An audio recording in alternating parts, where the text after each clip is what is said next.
여러분의 한 표가 다른 후보에게 넘어간다면 어떨까요? 그런 일은 절대 일어날 수 없어라고 생각하시겠지만 미국뿐만 아니라 우리나라에서도 비슷한 의혹들이 일어난 적이 있죠. 그리고 이 모든 걸 정확히 예측한 애니메이션이 있습니다. 네, 맞습니다. 우리에게 너무도 익숙한 심슨 가족이죠. 2008년 미국 대선 직전에 방영된 심슨 할로윈 특집에서 호머가 투표하러 가는 장면이 나오는데요. 호머가 전자투표기에서 민주당 오바마를 선택하는 순간 믿을 수 없는 일이 벌어집니다. 기계가 멋대로 공화당 맥케인으로 표를 바꿔버리는 거죠. 호머가 몇 번을 다시 눌러도 계속 맥케인으로 바뀝니다. 결국 호머는 기계의 비밀을 밝히려다 투표기에 빨려 들어가 죽임을 당하는데요. 그리고 4년 후인 2012년 미국의 대선에서 정말 믿을 수 없는 일이 벌어집니다. 펜실베이니아에서 한 유권자가 오바마를 선택했는데 화면에는 롬니로 표시되는 일이 발생합니다. 이 유권자는 재빨리 핸드폰으로 영상을 찍어서 유튜브에 올렸죠. 그리고 NBC 뉴스를 비롯한 주요 언론들이 긴급 보도했습니다. 펜실베이니아 전자투표기에서 표 뒤집힘 현상 확인! 더 충격적인 건 버지니아, 네바다, 텍사스, 오하이오 등 여러 주에서 동시다발적으로 비슷한 사건들이 보고됐다는 겁니다. 심슨 만화에서 무려 4년 전에 이 일을 예언한 거죠. 그런데 이런 일이 미국만의 문제일까요? 우리나라에서도 전자개표기와 관련된 의혹들이 여러 번 제기되었습니다. 2020년 총선 이후에도 일부에서 개표 과정의 투명성에 대한 문제를 제기했죠. 물론 법원에서는 이런 의혹들을 기각했지만 중요한 건 전자개표 시스템 자체가 가진 근본적인 취약성입니다. 종이 투표와 달리 전자 시스템은 해킹, 오작동, 조작의 위험에서 완전히 자유로울 수 없거든요. 심슨에서 예언한 일도 크게 보면 이런 이야기를 하고 싶었던 건 아닐까요? 생각해 보세요. 만약 이런 오류가 전국적으로 체계적으로 일어난다면 민주주의의 근간인 선거 자체가 의미가 없어지는 겁니다. 국민의 의지가 아니라 기계의 오류가 정치인을 결정하는 거죠. 심슨은 미국과 한국을 넘어 정치적인 비밀스러운 이야기들까지 예측하고 있습니다. 대중들이 파볼 수 없는 기밀급 이야기들을 말이죠. 그래서 만화에서 호머가 기계에 빨려 들어가 죽은 이유가 이제 이해되시죠? 우리가 진실을 알면 안 되니까요. 동서양을 막론하고 전자투표 시스템에 대한 의혹은 계속되고 있습니다. 여러분이 다음에 투표할 때 과연 여러분의 한 표가 정확히 전달될까요? 심슨 만화는 더 많은 것을 알고 있을지도 모르죠. 그리고 진짜 소름 돋는 예언은 이제부터 시작됩니다. 여러분, 지금부터 제가 말씀드릴 이야기를 듣고 나면 밤에 잠이 오지 않을 겁니다. 34년 동안 방영된 한 애니메이션이 우리의 미래를 정확히 예측해왔다는 사실, 혹시 믿으실 수 있나요? 더 소름 돋는 건 이 애니메이션이 지금 우리에게 말하고 있는 것들입니다. 비트코인, XRP, 시바이누, 그리고 아직 공개되지 않은 어떤 코인에 대한 이야기까지 말이죠. 과연 이것이 우연일까요? 아니면 정말로 심슨의 제작진들이 미래를 내다보는 특별한 능력이 있는 걸까요? 지금부터 그 충격적인 진실을 파헤쳐 보겠습니다. 1989년 12월 17일 한 가족의 이야기가 시작됩니다. 그 누구도 몰랐죠. 이들이 미래를 내다보는 예언자가 될 줄은 말입니다. 하지만 34년이 지난 지금 우리는 알고 있습니다. 심슨이 단순한 애니메이션이 아니라는 것을요. 2000년 심슨 가족에서 리사가 대통령이 되어 트럼프 대통령이 남긴 예산 위기를 물려받았다고 말했습니다. 당시 트럼프는 단순한 부동산 사업가였죠. 그런데 16년 후 2016년 실제로 대통령에 당선되었습니다. 이것만이 아닙니다. 심슨은 매트릭스4 제작, 레이디 가가의 슈퍼볼 공중 퍼포먼스, 화상통화 기술, 애플워치까지 예측했습니다. 가장 놀라운 건 1997년 에피소드에서 러시아 우크라이나 갈등을 그려냈는데 25년 후인 2022년 실제로 전쟁이 일어났다는 것입니다. 확률 전문가들은 이런 적중률이 수학적으로 거의 불가능하다고 말합니다. 10억 분의 1보다 낮은 확률이죠. 과연 이것이 단순한 우연일까요? 그런데 여러분, 1997년에 방영된 또 다른 에피소드를 보시겠습니다. 화면에 크립토반이라고 적힌 건물이 등장합니다. 크립토, 들어보셨죠? 암호화폐를 뜻하는 크립토커런시의 줄임말입니다. 1997년이에요, 여러분. 비트코인이 세상에 나온 게 2009년입니다. 무려 12년 전이죠. 그 당시에 크립토라는 단어를 사용한 사람이 과연 몇 명이나 있었을까요? 더 놀라운 건 같은 에피소드에서 인터넷 쇼핑, 화상통화, 스마트 디바이스까지 모든 게 현실이 됐다는 겁니다. 심스는 단순히 암호화폐라는 단어만 예언한 게 아니었어요. 디지털 혁명 전체를 내다보고 있었던 거죠. 지금 생각해보세요. 1997년에 누가 상상이나 했겠습니까? 컴퓨터로 만든 가상의 돈이 실제 돈보다 비싸질 거라고. 하지만 심스는 이미 알고 있었습니다.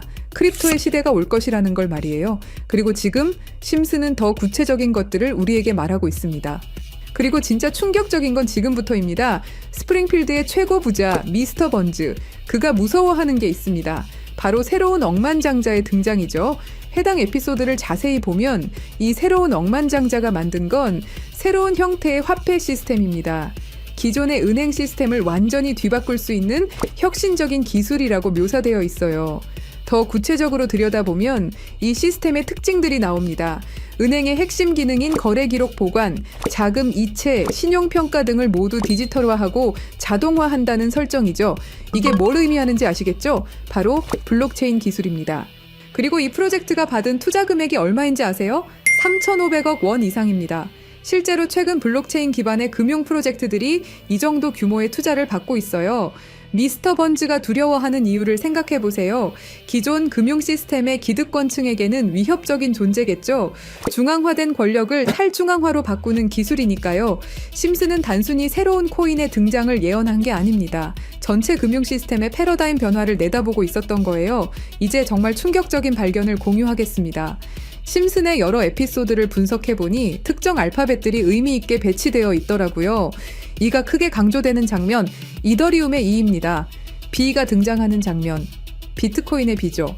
D는 도지코인, L은 라이트코인, F는 파일코인, 그리고 SH는 시바이누를 의미합니다.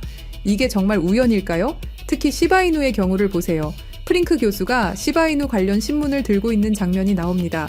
그리고 실제로 최근 저스틴 선이라는 거대 투자자가 시바이누를 대량으로 매집했다는 뉴스가 나왔어요. 더 놀라운 건 각 코인의 등장 순서가 실제 시장에서의 주목받는 순서와 비슷하다는 점입니다. 비트코인이 먼저 나오고 이더리움이 뒤따르고 알트코인들이 차례로 등장하는 식으로 말이에요. 그리고 여기 밑에 다 풀어놓은 방정식의 마지막 퍼즐 Q, E, W, 저는 지금 이 부분에 집중해 볼 필요가 있다고 생각합니다. 위에 코인들이야 이미 이전에 발견하셨던 분들은 큰 수익을 내셨지만 아직까지 Q, E, W 이 부분에 대해서는 의문점들이 많이 남아있죠. 그리고 미스터 번즈가 두려워하는 이유, 이걸 생각해보면 암호화폐 기술 중에 뭐가 있었죠? 맞습니다. 금융권들이 두려워하는 기술인 디파이와 스마트 컨트랙트가 있겠죠. 그럼 이 칠판의 Q, E, W는 무엇을 의미하느냐 이겁니다. 그리고 저희 팀이 지속적으로 파본 결과 리스트들이 하나둘 정리되면서 제일 유력한 하나가 들어왔습니다. 그리고 Q, E, W는 세 가지 코인이 아니라 세 가지를 교집합시킬 수 있는 단서였던 것도요. 일단 Q는 QIB 그룹이라고 불리는 중동 카타르의 대표적인 이슬람 금융기관이 있습니다. 글로벌 금융시장에서도 영향력이 굉장히 좋은 것으로 알려져 있고 더 중요한 건 QIB가 이미 2019년부터 블록체인 기반 무역금융 플랫폼 개발에 투자해왔다는 사실입니다. 그리고 E는 당연히 디파이와 스마트 컨트랙트의 넘버원 이더리움이고요. 최근에 다시 한번 이 분야가 떠오르고 있다는 사실을 아셔야 되고 특히 국경 간 송금과 무역 결제에서 스위프트 시스템의 강력한 대안으로 부상하고 있습니다. 마지막 W는 인도의 최대 거래소 와지르X입니다. 인도 암호화폐 거래소 중에서는 단연 1등이고 인도를 넘어서 글로벌 거래소로 평가받고 있죠. 그리고 놀랍게도 이 세 개의 카테고리를 집요하게 파봉열과 교차되는 하나의 지점을 발견했습니다. Q, E, W 중 먼저 Q를 보시면 카타르는 2018년 이후 중앙은행 및 금융당국이 암호화폐 관련 어떤 서비스도 제공하지 못하게 전면 금지했습니다. 그렇게 까다롭던 카타르가 이제 슬슬 변화의 바람이 불기 시작했는데요. 다시금 블록체인 기술을 사용할 수 있는 방안을 모색 중이고 금지를 풀고 암호화폐로 하여금 새로운 시대를 받아들일 준비를 하고 있습니다. 그 이유는 뭘까요? 단순히 트럼프 때문만이 아닙니다. 카타르는 2030 국가 비전의 핵심 전략으로 디지털 경제 허브 구축을 목표로 하고 있고 2022 월드컵 이후 글로벌 금융 중심지로 도약하려는 야심찬 계획이 있습니다. 트럼프와 카타르는 최근 행복한 동행을 시작했습니다. 2조 달러 규모의 파트너십을 약속했고 심지어 카타르는 트럼프에게 항공기까지 선물하면서 미국의 지원을 받기 위해 고개를 숙이는 모습을 보여주고 있죠. 그리고 트럼프가 암호화폐를 글로벌하게 키워가려고 하고 있기 때문에 트럼프의 마음에 들기 위해서 이렇게 노력을 하고 있는 거죠. 자, 그럼 여기서 Q, E, W의 E가 나옵니다. 트럼프는 대통령이 된 이후 암호화폐 시장을 끌어올리기로 했고 그 테마로 떠오르고 있는 게 바로 스테이블 코인과 디파이입니다. 이게 무슨 뜻이죠? 이제 금융시장에 새로운 시대가 올 수 있다는 뜻이고 더 중요한 건 중동 아시아 간 송금 시장에서 기존 은행 네트워크를 우회할 수 있는 인프라가 구축되고 있다는 겁니다. 트럼프 일가가 이더리움을 싹쓸이 할 정도로 이 시장에 진심인 거, 이 시장에 오래 계셨던 분들이라면 모를 리가 없죠. 자, 그럼 위에 말씀드렸던 E는 이더리움이죠. 금융시장과의 합을 이야기하는 겁니다.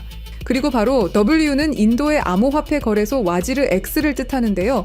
2025년 현재 인도가 세계에서 가장 활발한 암호화폐 도입 국가라는 사실 모르셨죠? 인도 내에서 이더리움은 가장 많이 사용되는 암호화폐 중 하나이고 디파이, 스마트 컨트랙트 등 다양한 분야에서 실질적인 활용이 이루어지고 있고 특히 인도 정부가 추진 중인 디지털 루피와의 연동을 위한 테스트베드 역할을 하고 있습니다. 그런 인도의 최대 거래소가 와지르 X입니다. 그리고 이 모든 걸 이어주는 하나가 더 남아 있습니다. 2025년 2월 인도와 카타르는 공식적으로 전략적 파트너십으로 관계를 격상했습니다.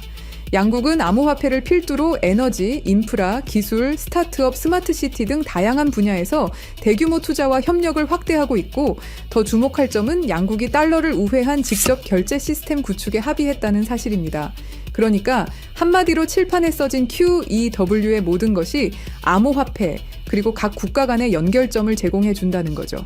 그리고 소름 돋는 부분, since 2015, when ANP went bankrupt라고 써진 부분 보이시죠? 이건 와지르 X의 해킹 피해를 정확하게 예언하고 있는데요. 작년 7월 해킹 피해로 피해액이 무려 3,200억이 넘고요. 이 사건으로 지금 와지르 X는 거의 파산 수순에 들어갔죠. went bankrupt 파산했다로 해석할 수 있고 더 중요한 건 이 사건이 중앙화 거래소의 근본적 취약성을 드러냈다는 점입니다. since 2015년은 와지르 X 창업자들이 처음 만났던 시기이면서 동시에 글로벌 송금 시장에서 혁신적 변화가 시작된 원년이기도 하죠. 정확하게 예언하고 있다는 걸 알 수 있습니다. 그리고 이 모든 해킹의 피해액을 이더리움으로 전환했죠. 자, 이렇게 모든 것들이 맞아 떨어져 가고 있는데 그럼 여기서 말하는 게 이더리움이냐? 그건 아닙니다. 진짜 답은 바로 이겁니다. Q, E, W가 모두 이 코인으로 수렴되는 완벽한 이유를 말씀드리겠습니다. 이 코인은 중동에서 가장 활발히 채택되고 있습니다.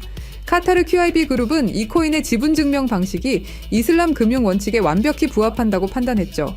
몇 년 전부터 구축된 중동 파트너십이 이걸 뒷받침합니다. 이 코인의 최대 강점은 비트코인의 안정성과 이더리움의 스마트 계약을 결합한 하이브리드 구조입니다. 이더리움 가상머신 호환으로 기존 디파이 프로토콜을 그대로 사용하면서도 더 빠른 속도와 낮은 수수료를 제공할 수 있죠. 인도는 이 코인의 최대 사용국 중 하나입니다. 디지털 루피 프로젝트에서 이 코인의 엔터프라이즈 솔루션이 핵심 인프라로 검토되고 있고 와지르 X 해킹 사태 이후 더욱 안전한 대안으로 주목받고 있습니다. 종합해보면 카타르의 할랄 금융 자본, 이더리움의 디파이 기술, 인도의 거대한 시장이 이 코인의 플랫폼에서 융합되면 서구 중심 금융 시스템을 우회하는 새로운 아시아, 중동, 아메리카의 금융 블록이 탄생합니다. 이게 바로 심슨이 10년 전부터 예견한 시나리오고 그 중심에 이 코인이 있는 거죠. 그리고 제일 중요한 사실은 이 코인이 업비트에도 상장이 돼 있다는 사실입니다. 그래서 이 코인을 여러분께 공유 드릴 건데요. 지금 차트를 보시면 아시겠지만 2021년 불장 이후 너무도 수상하리만큼 몇 년간의 횡보를 보이고 있죠. 이게 뭘 의미할까요? 저는 엄청난 폭발의 힘을 모으고 있는 것이다 라고 보고 있습니다. 거기다 최근에 이란, 이스라엘 갈등으로 홍해와 호르무즈 해협 무역 항로가 위험해진 거 아시죠? 전 세계 석유 운송의 20%가 지나가는 핵심 루트가 막힐 위기죠. 물리적 무역 항로가 막히면 카타르가 디지털 금융 네트워크로 우회 전략을 선택할 수 있는데요. 그럴 때 이 코인이 할랄 파이낸스 호환성에서 완벽한 해결책이 될 수 있고요. 그럼 자연스럽게 카타르와 인도 거래에서 에너지 대금을 이 코인으로 결제가 가능하고요. 인도의 디지털 루피를 이 코인 기반으로 확장 가능합니다. 그럼 중동 전체가 제재 우회용으로 새로운 결제 시스템을 찾기 시작할 거고 당연히 이 코인이 선택될 확률이 높다는 거죠. 자, 그래서 제가 엄청난 시간을 들여서 파헤친 이 코인 여러분들에게 한 분도 빠짐없이 공유 드릴 건데요. 공유 드리기 전에 구독과 좋아요 한 번씩 눌러주시길 부탁드리겠습니다. 여러분들의 클릭 한 번이 제 채널 성장에 엄청난 도움이 되기 때문에 기브앤테이크 꼭 부탁드리고요. 댓글에 시작이라고 남겨주시고 화면에 보이시는 영상 설명란과 고정 댓글에 있는 링크를 통해서 간단한 양식 작성해 주시는 모든 분들에게 이 코인 한 분도 빠짐없이 알려드릴 것을 약속드립니다. 암호화폐 시장은 우리가 생각하는 것 이상으로 숨겨진 계획들이 많습니다. 그리고 이건 그 수많은 계획 중에 하나일 뿐입니다. 저희 팀은 계속해서 파헤쳐 나갈 것이고 그 모든 여정을 구독자 여러분과 함께 하겠습니다. 감사합니다.